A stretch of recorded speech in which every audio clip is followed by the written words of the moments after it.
Tahun 1987, sebuah desa kecil di pesisir Sulawesi hidup dalam ketenangan yang sederhana. Rumah-rumah kayu berdiri berjejer rapi, menghadap jalan tanah yang setiap sore diselimuti debu dan setiap malam diterangi cahaya lampu minyak. Desa itu jauh dari kebisingan kota, dikelilingi kebun kelapa, hutan lebat, dan sebuah sungai tua yang mengalir tenang di sisi timur. Penduduk desa hidup rukun dan saling mengenal satu sama lain. Tidak banyak peristiwa besar yang terjadi. Hingga di suatu malam, tepat di pukul 2 pagi, sebuah suara memecah keheningan yang selama ini mereka kenal. Jeritan seorang wanita. Jeritan itu panjang, melengking, dan terdengar seperti berasal dari seseorang yang menahan rasa sakit yang luar biasa. Suara itu muncul begitu saja, lalu menghilang seiring dengan desir angin laut. Malam itu, banyak warga terbangun dari tidurnya. Ada yang duduk terpaku di pembaringan, ada pula yang menutup telinga dengan selimut tipis, berharap suara itu hanyalah mimpi. Namun keesokan paginya, satu hal menjadi jelas. Bukan hanya satu orang yang mendengarnya. Sejak malam itu, jeritan tersebut terus berulang. Selalu di waktu yang sama, pukul 2 pagi. Tidak pernah terlambat, tidak pernah lebih awal. Ahmad, seorang pemuda berusia 27 tahun. Ia adalah salah satu orang yang paling terganggu oleh kejadian tersebut. Ia baru kembali ke desa setelah bertahun-tahun merantau ke kota untuk bekerja.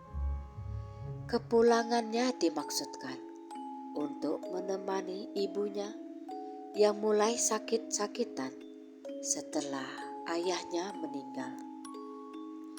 Rumah Ahmad berada tak jauh dari sungai dan berbatasan langsung dengan hutan kecil yang oleh warga jarang dimasuki setelah matahari terbenam. Malam pertama, ketika ia mendengar jeritan itu, Ahmad terbangun dengan keringat dingin yang membasahi punggungnya. Jantungnya berdegup kencang, seolah suara itu memanggil namanya secara khusus.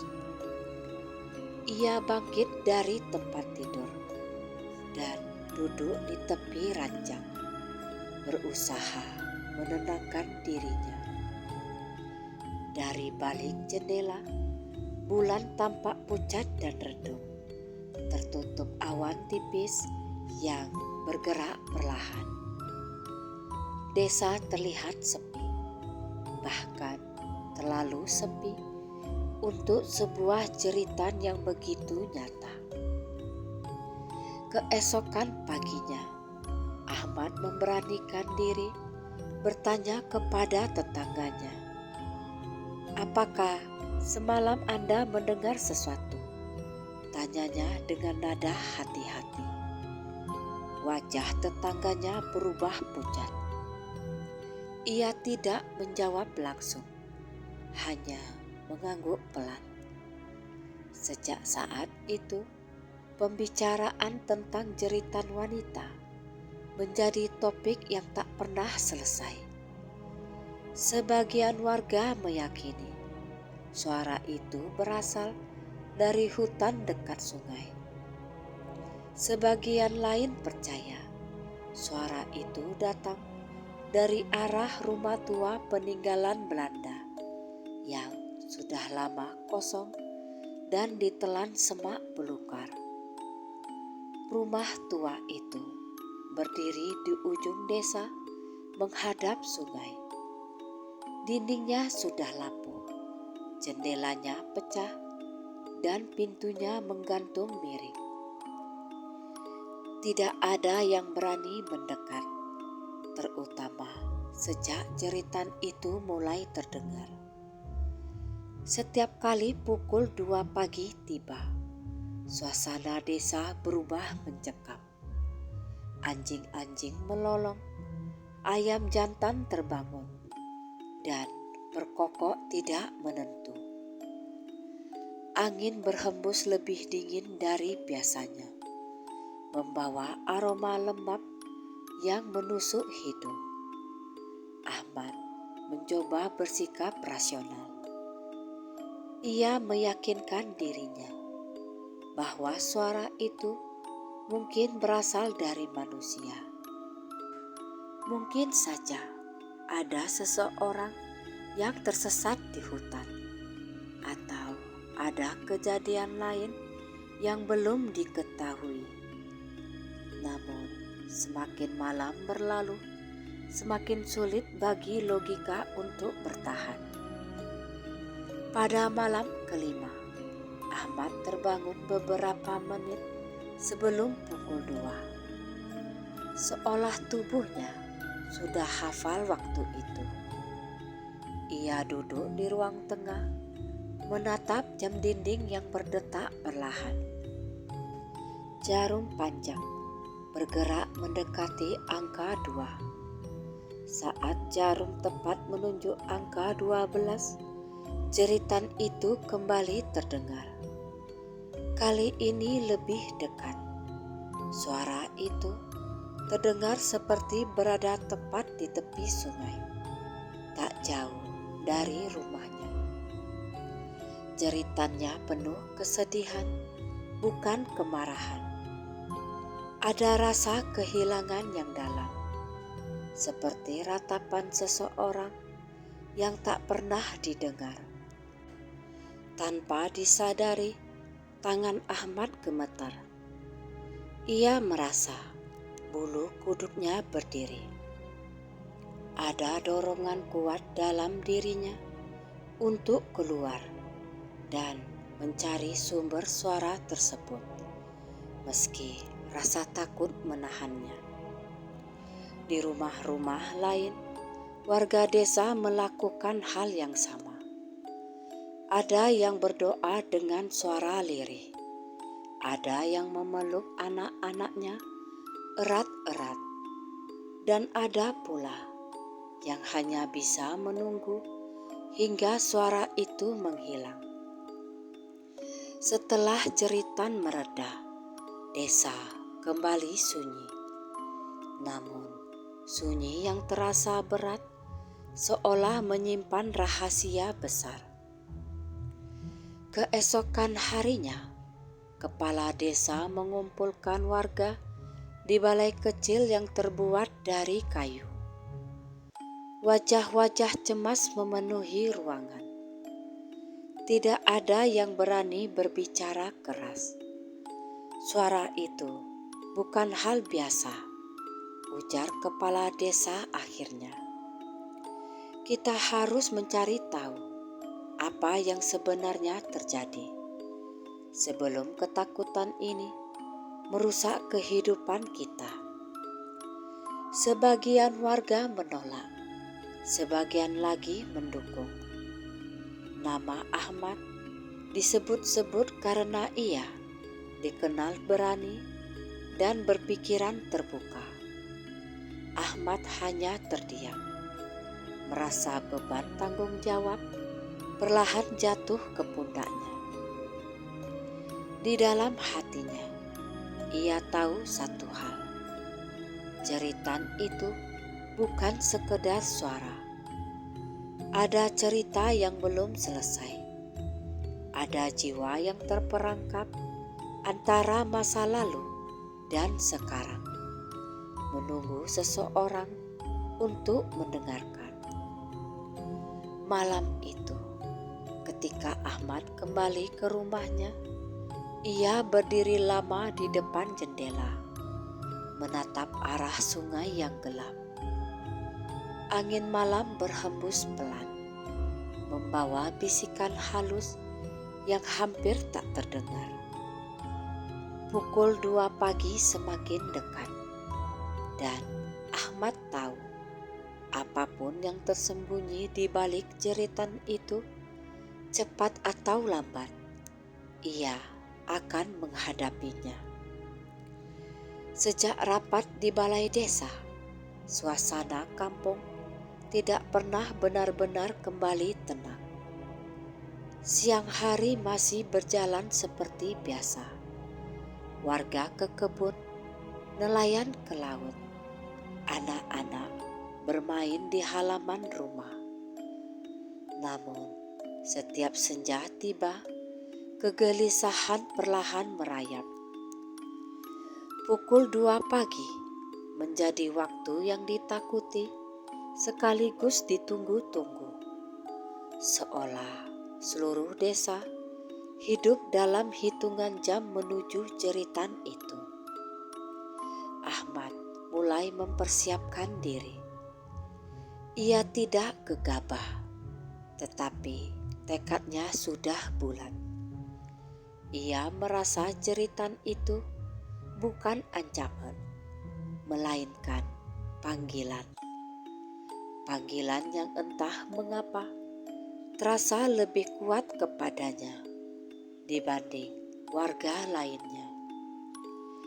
Ia mengunjungi beberapa orang tua desa yang dikenal menyimpan banyak cerita masa lalu. Dari merekalah Ahmad berharap menemukan petunjuk. Salah satunya adalah Pak Leman, pria sepuh yang rumahnya berada tak jauh dari rumah tua peninggalan Belanda. Rambutnya memutih seluruhnya, dan matanya menyimpan kelelahan sekaligus kewaspadaan. Suara itu pernah ada dulu, ujar Pak Leman pelan setelah lama terdiam. Tapi sudah puluhan tahun tidak terdengar. Ahmad terkejut. Maksud Bapak, jeritan yang sekarang ini pernah terjadi sebelumnya? Pak Leman mengangguk perlahan. Ia menatap ke arah jendela, seolah melihat masa lalu di balik pepohonan yang bergoyang pelan. Tahun-tahun setelah perang, ada seorang wanita muda yang tinggal di rumah tua itu. Ia bukan orang desa sini, datang bersama seorang pria yang mengaku suaminya.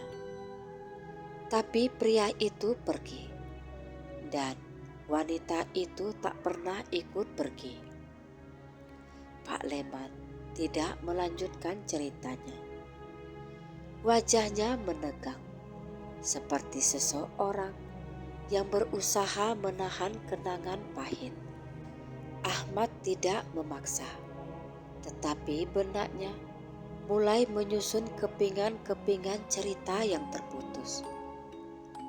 Malam itu, Ahmad memutuskan untuk berjaga. Ia membawa senter, jaket tipis, dan sebotol air. Ibunya sudah terlelap dan tidak mengetahui niat anaknya.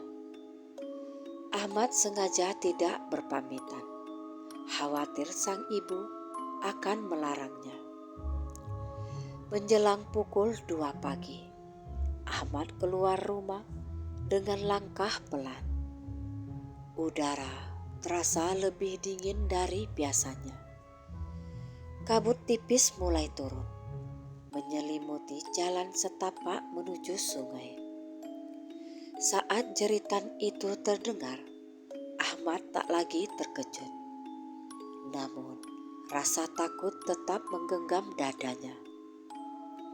Suara itu terdengar lebih jelas malam ini, seperti berasal dari seseorang yang berdiri tak jauh darinya. Ia mengikuti arah suara tersebut menuju tepi sungai. Cahaya senter menyorot tanah lembab dan rerumputan liar. Di sana, Ahmad melihat sesuatu yang membuat langkahnya terhenti. Jejak kaki. Jejak itu tampak samar, tetapi jelas bukan jejak hewan. Ukurannya kecil, seperti kaki seorang wanita. Jejak tersebut mengarah ke sungai, lalu menghilang di antara bebatuan basah. Ahmad menelan ludah. Ia berjongkok, memperhatikan jejak itu lebih dekat. Tidak ada tanda-tanda kaki kembali ke daratan, seolah seseorang berjalan ke arah sungai dan lenyap begitu saja. Tiba-tiba angin berhembus kencang. Air sungai beriak tidak biasa. Senter Ahmad berkedip beberapa kali sebelum kembali stabil. Saat itulah ia merasakan kehadiran lain di sekitarnya. Udara menjadi berat. Dadanya terasa sesak, seperti ada beban tak terlihat menekan. Ahmad menoleh ke arah rumah tua di kejauhan. Dalam temaram cahaya bulan, bangunan itu tampak semakin suram, seperti sosok tua yang menyimpan dendam. Jeritan itu berhenti mendadak. Kesunyian yang mengikuti terasa lebih menakutkan daripada suara itu sendiri. Ahmad berdiri terpaku beberapa saat sebelum akhirnya memutuskan kembali ke rumah.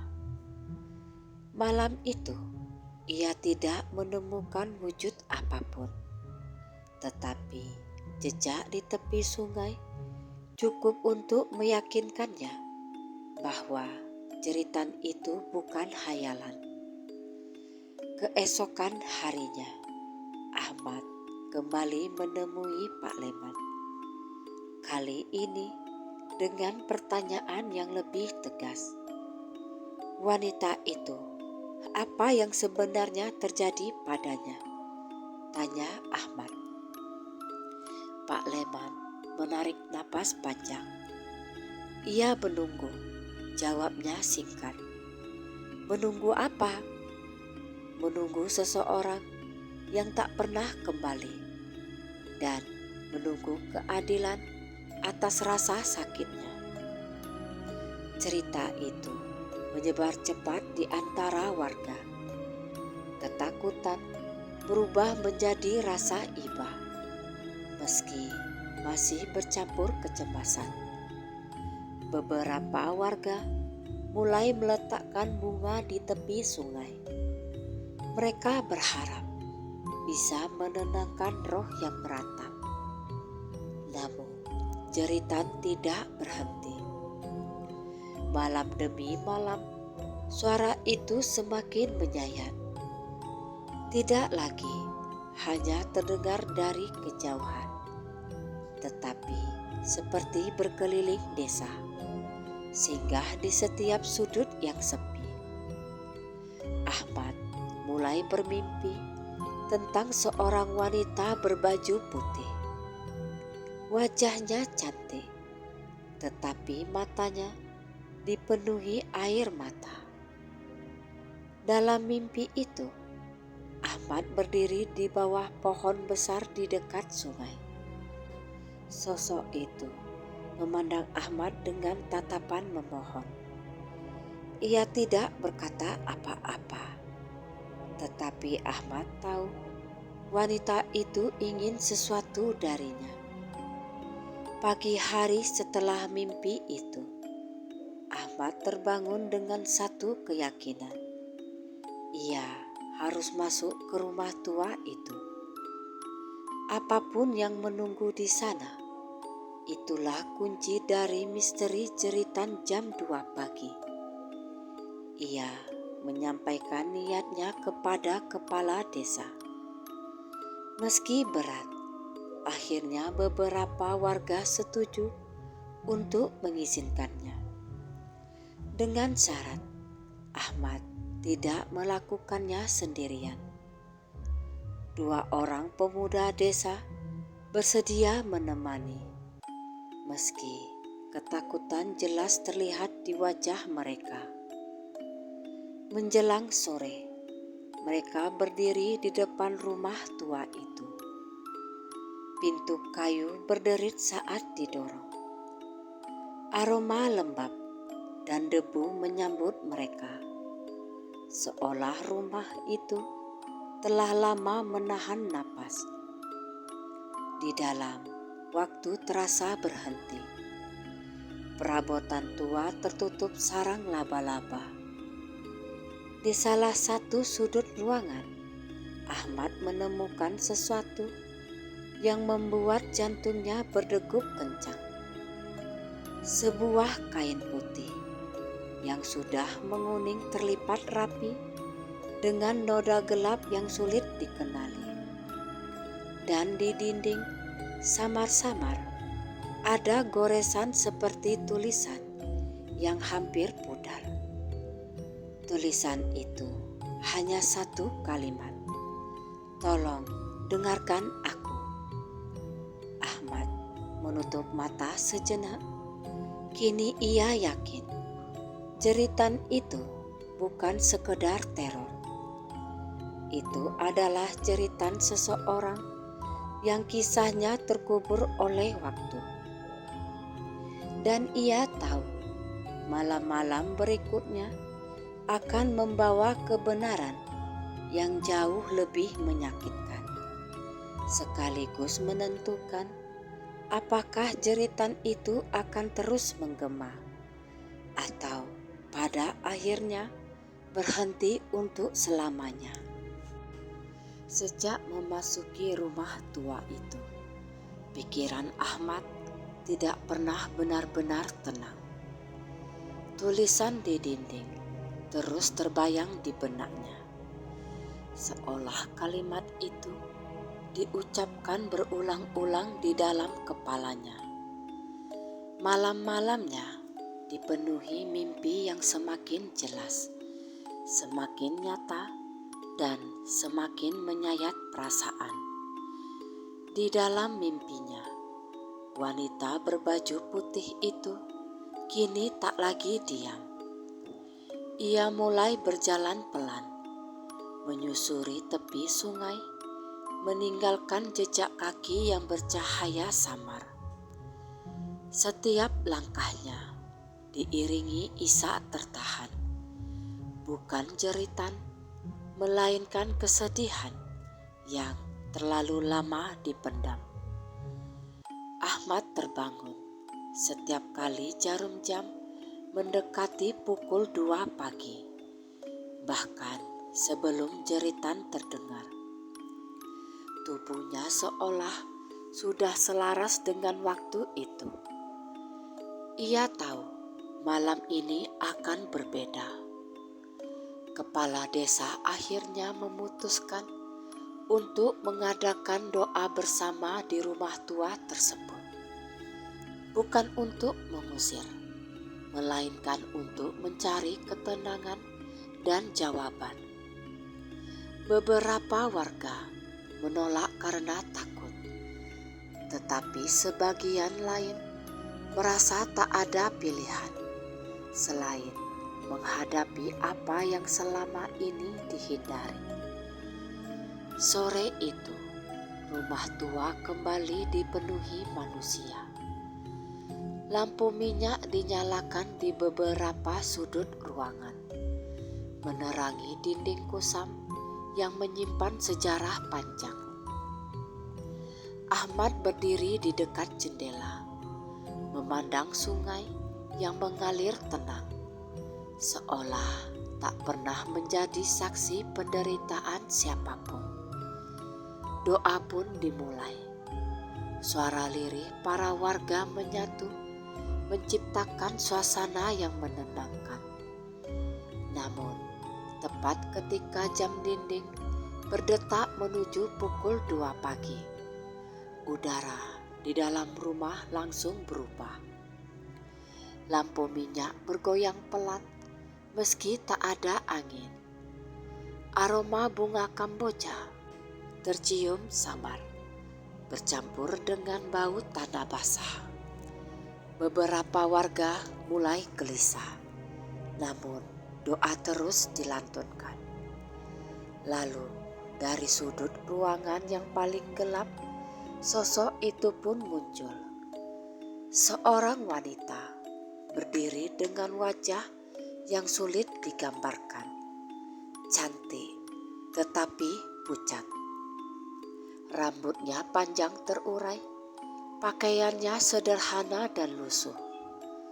Matanya menatap lurus ke depan, bukan dengan amarah, melainkan dengan kesedihan yang dalam. Tidak ada jeritan, tidak ada suara mengerikan, hanya keheningan yang berat. Beberapa warga menunduk, ada pula yang menitikkan air mata tanpa tahu sebabnya. Ahmad melangkah maju. Jantungnya berdegup keras, tetapi kakinya tak lagi gemetar. "Apa yang kau inginkan?" tanya Ahmad dengan suara tenang, meski dadanya terasa sesak. Wanita itu menoleh perlahan ke arah Ahmad.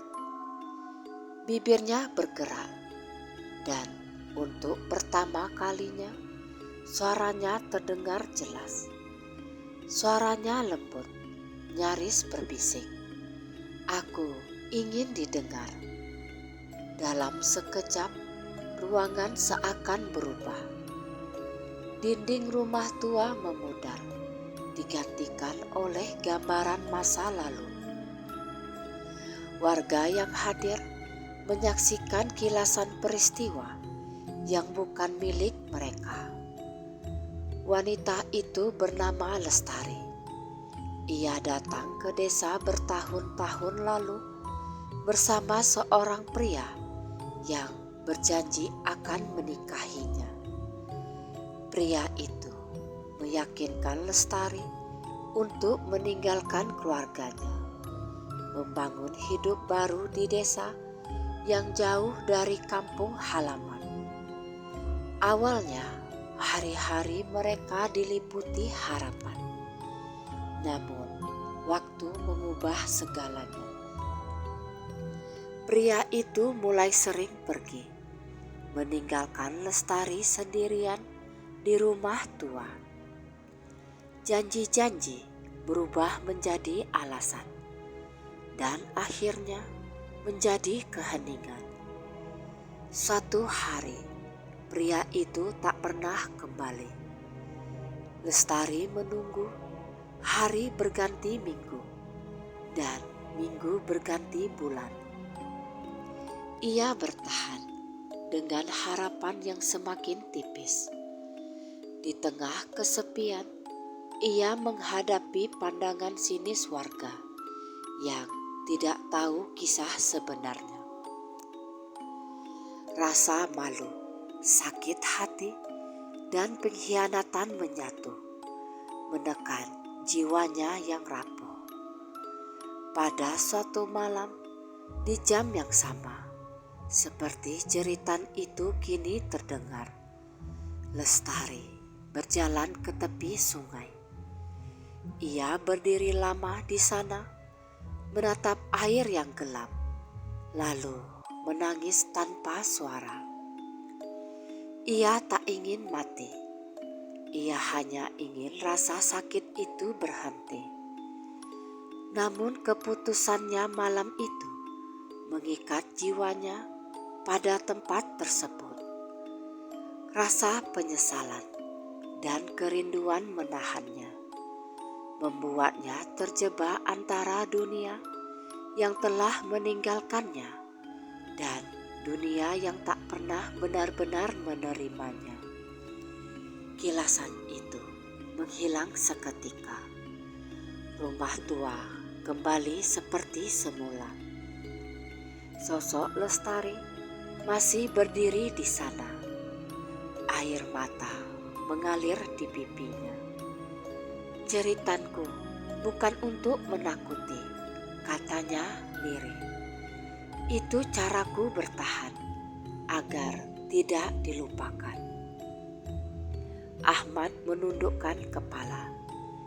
Kini ia mengerti. Jeritan itu adalah panggilan minta tolong, bukan ancaman. "Apa yang bisa kami lakukan untukmu?" tanya Ahmad kemudian. Lestari menatap ke arah sungai. "Aku ingin kebenaran diakui. Aku ingin namaku disebut dengan baik, bukan sebagai bayangan yang memalukan."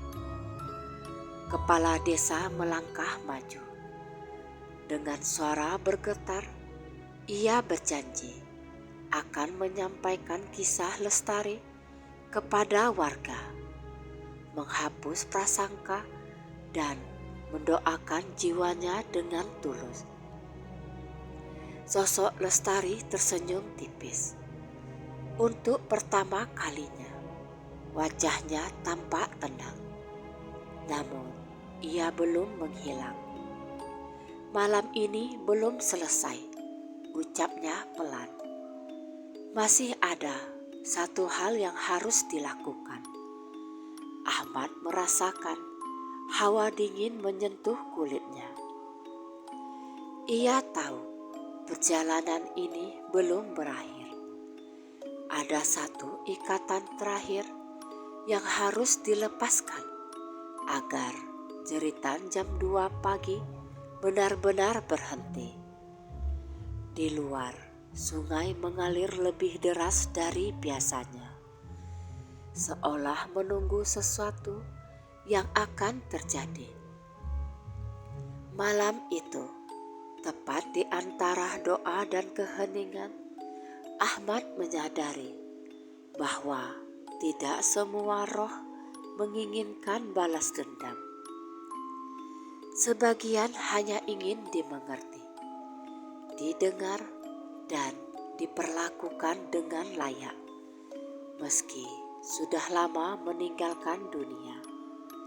Dan ia tahu malam berikutnya akan menjadi penentuan bagi desa itu dan bagi Lestari yang telah terlalu lama menunggu. Malam itu terasa berbeda sejak matahari terbenam. Udara desa lebih hangat, seolah alam sendiri ikut bersiap menyaksikan akhir dari penantian panjang yang telah berlangsung puluhan tahun. Ahmad duduk di beranda rumahnya, menatap langit yang perlahan gelap dengan perasaan yang sulit dijelaskan. Kata-kata Lestari terus terngiang di benaknya. Ada satu ikatan terakhir yang harus dilepaskan. Bukan dengan kekerasan, bukan pula dengan pengusiran, melainkan dengan penerimaan dan kejujuran. Kepala desa segera mengumpulkan warga kembali di balai desa. Malam itu tak ada wajah penuh ketakutan seperti sebelumnya. Yang ada hanyalah kesungguhan dan rasa empati. Untuk pertama kalinya, jeritan jam 2 pagi tak lagi dipandang sebagai ancaman. Kepala desa berdiri di hadapan warga dan menyampaikan kisah Lestari dengan lengkap, tanpa ditutupi dan tanpa dihakimi. Ia menceritakan bagaimana Lestari datang dengan harapan, bagaimana ia ditinggalkan, dan bagaimana rasa sakit itu mengikat jiwanya pada desa ini. Tak sedikit warga yang menundukkan kepalanya. Beberapa orang tua desa mengingat kembali sikap diam dan prasangka mereka di masa lalu. Kesadaran itu menyentuh hati banyak orang. Mulai malam ini, kita akan mendoakan Lestari sebagai bagian dari desa ini. Ia bukanlah aib, bukan bayangan, melainkan manusia yang pernah terluka, ujar kepala desa dengan suara mantap. Doa bersama pun diputuskan, dilakukan di tepi sungai, tempat terakhir Lestari terlihat dalam kisahnya. Warga berjalan bersama-sama, membawa lampu minyak dan bunga putih. Langkah-langkah mereka menyatu dalam keheningan yang hikmat. Ahmad berjalan di barisan depan. Di dalam hatinya, ia merasa Lestari mengikutinya. Bukan sebagai sosok yang menakutkan, melainkan sebagai seseorang yang akhirnya tak lagi sendirian. Saat jarum jam mendekati pukul 2 pagi, mereka telah berdiri di tepi sungai. Air mengalir tenang, memantulkan cahaya bulan yang bulat sempurna. Tidak ada angin kencang, tidak ada suara aneh. Doa pun dimulai. Suara warga menyatu, mengalir lembut seperti air sungai. Nama Lestari disebut dengan penuh hormat. Setiap doa seolah menjadi jembatan yang menghubungkan masa lalu dengan keikhlasan masa kini. Tepat pukul 2 pagi, sesuatu yang selama ini ditunggu akhirnya terjadi. Sosok Lestari muncul di bawah pohon di tepi sungai. Kali ini ia tak menangis. Wajahnya tampak damai, senyumnya lembut, dan matanya tak lagi dipenuhi kesedihan. Cahaya samar menyelimutinya, membuat kehadirannya terasa hangat dan bukan dingin. Ahmad melangkah maju. Kami sudah mendengarmu, dan kami tak akan melupakanmu, ucapnya pelan. Lestari menatap Ahmad dengan rasa penuh terima kasih. Aku tak lagi perlu berteriak, katanya lembut. Aku sudah didengar. Perlahan sosoknya memudar, menyatu dengan cahaya bulan. Tak ada jeritan di malam itu. Yang ada hanyalah ketenangan yang belum pernah dirasakan desa tersebut selama bertahun-tahun. Setelah malam itu, perubahan nyata terjadi. Warga tidak lagi merasa takut ketika malam tiba. Anjing tak lagi melolong tanpa sebab. Ayam jantan kembali berkokok di waktu yang semestinya. Sungai mengalir seperti biasa. Rumah tua di ujung desa dibersihkan dan direnovasi sederhana. Tidak untuk dihuni, melainkan dijadikan tempat singgah dan sebagai pengingat bahwa setiap tempat memiliki cerita yang harus dihormati. Ahmad kembali menjalani hidupnya dengan tenang. Ia merasa kehadirannya di desa bukanlah suatu kebetulan. Ada alasan mengapa ia harus pulang di tahun itu. Di saat jeritan kembali terdengar, ibunya pun terlihat lebih tenang. Kesehatannya perlahan membaik. Setiap malam, Ahmad bisa tidur tanpa terbangun oleh suara tangisan atau jeritan. Beberapa bulan kemudian, warga mengadakan syukuran kecil di tepi sungai. Bukan untuk merayakan berakhirnya teror, melainkan untuk merayakan kedamaian. Bunga-bunga kembali diletakkan di bawah pohon tempat Lestari pernah berdiri. Bukan dengan rasa takut, tetapi dengan rasa hormat. Jeritan jam 2 pagi tak pernah terdengar lagi. Namun kisahnya tetap hidup, diceritakan dari generasi ke generasi. Bukan sebagai cerita horor semata, melainkan sebagai pengingat tentang empati, kejujuran, dan pentingnya mendengarkan suara yang terabaikan. Dan di bawah langit Sulawesi yang tenang, desa itu kembali menemukan kedamaiannya.